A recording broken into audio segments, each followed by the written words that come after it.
shocked. Welcome back, Crackle Addicts. I'm Lupine Fiasco. This is Daily Fab Gameplay, and the third week of ProQuests has come to an end. I played my last Classic Constructed PQ last Saturday, and while I do intend to draft this coming Sunday, it's time for me to reflect on my season. Stay tuned or use the chapters in the video description below to skip ahead to watch recaps of my rounds. While you're down there, if you haven't already done so, please consider subscribing to my channel. I'll be posting Aurora gameplay reviews and deep dives all the way up to calling Portland, and you won't want to miss it. Follow me on Twitter, join my Discord, and check out my Patreon to see how you can get custom tokens, my Aurora sideboard guide, and weekly bonus content. My result for the weekend was a 4-1 record in Swiss, putting me at 5th seed, followed by a loss in top 8 to Dash.io. The NorCal meta remains very diverse, though more players gravitated toward Dio than I would have expected, considering how low our Aurora count has been. Here are the top 8 conversion rates. Dorinthia, Bravo, and Oscilio all topped the list at 100%, followed by Aurora, me, and New at 50%, Florian and Enigma at 33%, and finally Dio at 25%. I know that many of you will be ecstatic to hear that the event was taken down by Shifty Prince playing Oscilio, and I've been instructed to tell you that it's Yuta's list. Since you'll hear about my matches themselves in the recaps, I'll talk for just a bit about my overall experience. If I'm being honest, I'm not satisfied with my performance. I'm immensely disappointed that I skipped week 1 of PQs. You miss 100% of the shots you don't take, and staying home because you're afraid to lose isn't the attitude of a winner.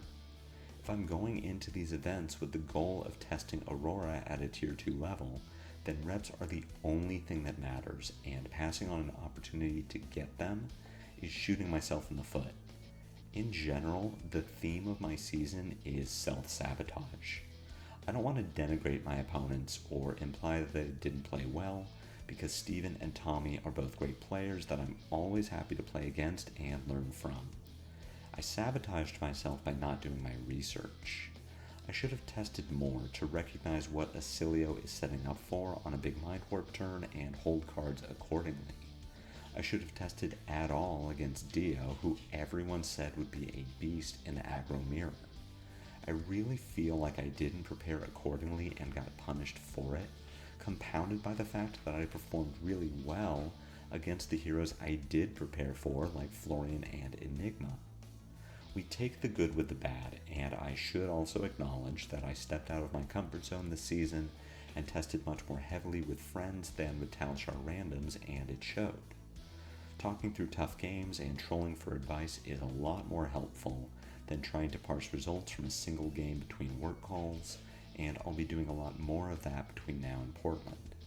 I also need to credit Yuki Lee Bender for encouraging me to shift my goal from winning an event to something less performance-based, like get reps with Aurora. Of course I'm disappointed that I lost, but I confirmed for myself that Aurora is great, that I'm on the right track with my list and sideboarding, and that I need to grind harder in between events. All in all, I'm not happy with my season, but I'm not stopping here. The most important step a person can take is always the next one, and you can expect to see me in the top 8 in Portland, where I'll finally bring home some shiny cardboard for the channel. For now, please enjoy this tournament report.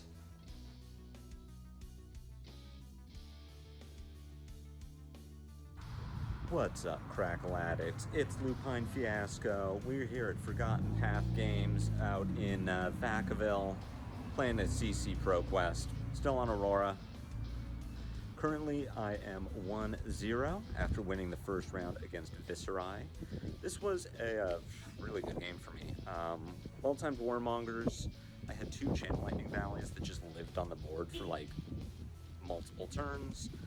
The first one got up to 2 flow counters, the second one died with 1 on it, but timed really well with Sigil Suffering and a burn-up shock that drew me multiple cards. So each one between the two probably drew me 8 cards, and would have drawn even more had I not misplayed around a discounted draw into the Dark Dimension. Viserai was able to pay the AB2 from Dyadic Carapace and prevent the shock that I thought was going to draw me 2 on my opponent's turn. That said, the shock was played through Warmonger's Diplomacy, so it isn't even like I missed out on the burn-up, but it was a small mistake that I think, had I not been so far ahead, definitely could have come back to bite me. Outside of that, my opponent played really well. Just I won the die roll, got to go first, did a little setup, never really let off the gas, but the 2 Channel Lightning Valleys were really, really impactful. And I was able to sacrifice some tempo to keep the first Channel Lightning around for a 3rd turn, and that even led into a Warmongers where I get to Arsenal that burnout. So I felt like I played it well, aside from the slip-up with the draw into the Dark Dimension. But, you know, we're 1-0, we're going into the next round, we're going to try to keep it going. We're back. We're 1-1. We lost to last week's Oscilio. It was a really close game. I won the die roll, I went first, did a little setup, allowed Oscilio to filter a bit, but I made an embodiment, tucked a Gone in a Flash. My opponent pitched a Gone in a Flash to filter it, which I thought was great news for me. Unfortunately, he did find the next 2 within his top, 10 cards, so overall, very close game. He was at 2 when he won. With multiple instants in hand, he just happened to have a shock to kill me on my turn, and I did not have Dyadic Carapace anymore, having blocked with it. This one really came down to him just having 2 really good turns, and I had 1 really good turn. So he broke Blossom of Spring and Lightning Greaves to deal 24 damage. My follow-up Arc Lightning Burn-Up Shock Crackback dealt 25 damage, but unfortunately that 24 Greaves turn left him with a Sigil of Brilliance and a Sigil of Lightning, which gave him Go Again for his next Gone in a Flash. And so that turn must have dealt, 20 damage? So if we're talking 24 into 20, it wasn't that I had to give up too many resources to stay alive, it is just that it put me low enough that I was dead to a shock on my turn. And if he doesn't draw the shock, then I think I do win the game. But, I mean, that is just how it breaks down. Oscilio is basically an aggro deck, and we played an aggro mirror. But it's a tough aggro mirror where he starts down on life, but I am incentivized to go first so that I don't just get big spelled on turn 0. And if you've been playing Flesh and Blood for a while, especially aggro decks, you know it's always better to go second in the aggro mirror. But it is just a tough one where it is more beneficial for me to go first, but it still hurts to go second. So these Oscilios are out here, man. They're getting it done, and I don't think it's a horrendous matchup for Aurora. I mean, I used to think that Aurora was just more consistent, and that's how Aurora gets there. And I thought that for 3 games in a row against Oscilio, and all 3 times we've gotten blown up by big combos, so maybe Oscilio just is that consistent. But we're 1-1. This is a 5-round event, so we got 3 more. Definitely need to win the next 2 if I want to have a shot. Winning the next 3 would, be great, put me in an upper seed, but we're going to do our best. We're going to keep it going, and I'll talk to you all soon. It's me. I'm back. I'm 2-1. We just played against Enigma. Historically, a good matchup for Aurora, and that was the case again. I lost the die roll. I was put going second, which made me think that this Enigma would be Count Your Blessings, and I'm really glad that he wasn't, because I just did not see Flicker Wisps. I saw one in my opening hand, which I put into Arsenal. It got threatened by Command and Conquer, and I was able to protect it. It got threatened by a second Command and Conquer, and I sank it with Crown of Protection because my hand just was very good and worked, and I felt like, let's not lose a bunch of tempo just to keep this Flicker Wisp. I've got 2 more in the deck, it's going to be fine, and I never saw a second one. I also never saw a Channel Lightning Valley. It was a weird game, but my hands were just so consistent outside of not seeing the power cards that I was able to get there. My Arc Lightnings were very impactful. I was ahead on life, I was ahead in tempo, and knowing that my opponent was not on Count Your Blessings made me feel good about just playing the Arc Lightnings for value. So getting 4 or 5 points per Arc Lightning was enough to keep us ahead. What really got me there was really good use of Gone in a Flash. I had a Gone in a Flash that ended 3 consecutive turns in my arsenal while also playing it all of those turns. So we're talking Gone in a Flash, Blink, Arsenal, Gone in a Flash, Snap, Electrostatic Discharge, Ravenous Rabble, Arsenal, Gone in a Flash, Gone in a Flash, Sigil of Solace, Pickup, Gone in a Flash, Arsenal. Overall, just really good use of Gone in a Flash. One of our best attacks, really good card. The more I play Aurora, the more I realize that if I am actively playing for Gone in a Flash, then I do better. I'm always tempted not to lose tempo or really pitch in ways that leave me with an embodiment of lightning, or I'll get scared on an Arc Lightning turn and bottom Gone in a Flash to E-Strike to draw a card. I always end up drawing a Discharge or something that works really well with it. So that is what I'll be practicing between now and Portland, is like, let's just really focus on maximizing Gone in a Flash value. And it got me there in this game. Between that and the Arc Lightnings, we are 2-1 going into round 4. We've got some great matchups in the 2-1 bracket. We have some bad matchups in the 2-1 bracket. So we're going to see what we pair into, and I will let you know soon. We're back. We're 3-1. I paired into another Enigma, which we love to see. We play Enigmas all day. Not on Count Your Blessings, not on Pummels. Those are really the 2 things that I'm afraid of as Aurora, and we just didn't have to deal with either one. It was a very close game. The opponent was one of my locals, been playing Enigma for a while, put up a really good showing. I drew into what had the potential to not be a Runeblade hand. I had Snatch and Arsenal, and my hand was Blink, Discharge, Press, Press, and he had the Command and Conquer. I crown away my Snatch and draw into a Somersault. So we take 4 from the CNC, and then we get to do the old 4-card 3, where we pitch Blink to make a Rune Chant. We attack with Sword for 1, we play Somersault to bump it to 2, and then we pitch 2 presses into Embodiment of Lightning, and it sucked. But we did Arsenal and Electrostatic Discharge. We drew Gone in a Flash in the next hand. So we got to make up for a little of that tempo. I won't even call it tempo. We were behind at this point. Life totals were favoring Enigma, but we were just able to play solid hands after that. Roll Blunder and crawl back and take it with, I want to say, 6 life. Closer game than I would have liked it to be. I have not been drawing my Flicker Wisps today. It's been a real struggle trying to put a combo together. And I hope that changes. I'm usually pretty good at drawing combos, but if I'm going to keep playing Enigmas, eventually I'm going to run into one where I need a combo. And I would really love to have Flicker Wisp and Arc Lightning in the same hand at the same time. But 3-1, we had that loss in round 2, so I don't believe I am locked for top 8. I do believe I need to win this one. My last game took place at table 7, which would not lead me to believe that I just get to coast in. So I do think that I'm going to need to win the next one to hit that top 8. So we've got some scary heroes in the 3-1 bracket. We have some not scary heroes, but I'm going to get back to it, and I will talk to you all soon with that next result. We did it. We're 4-1. We beat the only undefeated left in the room. It was a Florian, and it was a tough game. Ended with 5 life left, so, you know, and Tunic could definitely have taken a hit.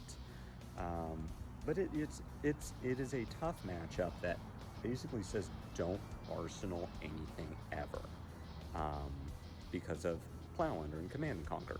And you can kind of get away with it early in the game when you know that maybe they can't decompose, or you still have Crown of Providence and you can block the Command and Conquer. But for the most part, just don't Arsenal anything and you'll kind of be up.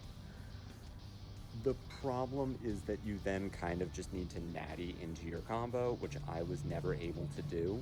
I played 1 Flicker Wisp all game for exactly 2 points of damage, specifically because I didn't want to Arsenal something, which I then Arsenal the Gone in a Flash, but the hand was Flicker Wisp, Gone in a Flash, Sigil of Solace, and I valued just getting the extra value from Gone in a Flash, Sigil, pick up Gone in a Flash, compared to trying to hold on to Flicker Wisp and just hoping I draw into the Arc Lightning, which I then did not do.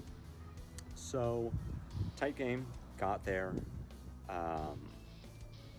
My opponent played it very well. He also told me up front that he had only ever lost to one Aurora ever, and so I was happy to make that too. The big value gain was my opponent did not get to make me discard from Face Purgatory. Face Purgatory came out on the last turn of the game. The last card in my hand was Electrostatic Discharge, which I had specifically set up, intending to bait the Face Purgatory. So the hand was Arc Lightning, Electrostatic Discharge, Lightning Surge with a Lightning Surge in Arsenal, and Channel Lightning Valley on the field. I got to play Arc Lightning, play Lightning Surge, get blocked by Face Purgatory, play Electrostatic Discharge, not discard anything, Tunic Sword, draw Electrostatic Discharge, play Discharge, play Lightning Surge from Arsenal for 10, go again. And that's how you beat Florian. I don't know that I could do it again. I am still of the opinion that Florian is heavily favored into Aurora, though just as I think that Oscilio is too inconsistent to win, and then I consistently get combo killed, maybe the fact that I continue to beat Florian's on Aurora should tell me that Aurora is just favored into Florian. I don't know. But we are 4-1 at the end of Swiss. We're going to the top 8. We're going to see if we can convert that into a PTI this time, or at least a gold foil, and I will let you know how that goes. We couldn't get there. Lost in top 8. I knew everything that happened. I knew it was going to happen. Last week, I didn't win, and I thought, dang, I missed my shot, because now I'm going to get beaten by Dio. That's exactly what happened. Ended up in 5th seed. 4th seed was Dio. And just a good start to the game. I'm the lower seed, so I was put going 2nd. Dio's turn 1 was play Teklo Core Pass. I got to put down Channel Lightning Valley, make an embodiment. And the hand that I drew into was a little clunky. I got to snatch, somersault, sword snatch. So not bad. Dio gets to use armor. And from there, the game just spiraled. My next turn, I got confused because Dio played Cerebellum Processor, tapped it to indicate using it, said, I'm going to draw a card, then said, no, wait. Did something else, and I just didn't catch that Dio didn't draw the card, so I broke my balance of justice before I was allowed to. Drew my card before either of us realized what was happening. A judge saw that, and so my opponent got to look at my hand, take the erase face from it, and put it on the bottom of my deck. Not that I would have been able to play it, just based on having a bunch of reds, but I could have, I don't know, put it in Arsenal, maybe done something differently that I just didn't get to. And playing erase face is, of course, one of the things that Aurora needs to do. Not necessarily erase face, just some disruption to make Dio interact with me, and I was not able to do that. Never saw another erase face, never drew another Channel Lightning Valley, never saw Sigil of Suffering. My one Warmongers came a turn too late, 2 turns too late to really be impactful.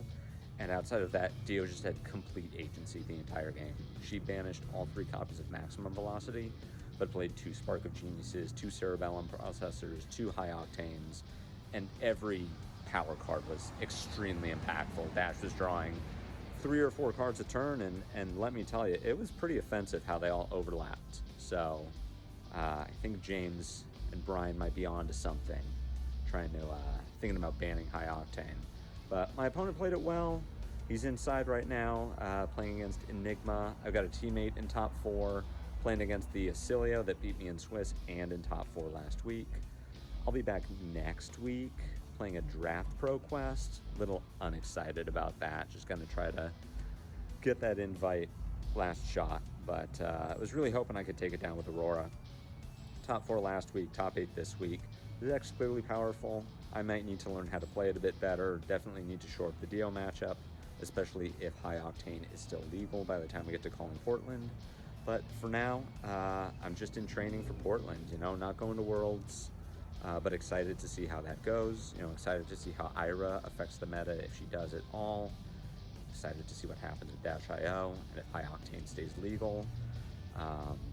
But, decent Pro Quest season. Would love to take it down, but still pretty happy with the performance and still happy to be getting those high-level reps with Aurora. So, good talking to you all. Catch you all next time. And until the next episode of Daily Fab Gameplay, take care.